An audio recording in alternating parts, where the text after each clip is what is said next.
ये काम तो चलते ही रहेंगे। मैदाने जंग में आप दोनों बहुत से जांबाजों की कमान संभालते होंगे, मगर इन शहजादियों को संभाल नहीं पा रहे बिल्कुल भी। फातिमा, चलो खाना कैसे तैयार होता है इन्हें दिखाते हैं। आ जाओ। दिन अच्छा गुजरे आपका। हाँ चले हम भी देखें जरा। खाना तो बना लेंगे भाई। हाँ हम बैठते हैं।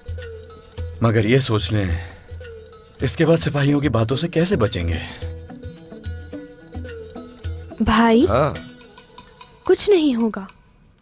क्या बाबा हमारे लिए इसी तरह खाना नहीं बनाया करते थे? और मुझे ये भी याद है कि आप लोग कैसे आटा गूंथते थे। फातिमा मजाक कर रही है। ये ऐसी ही है।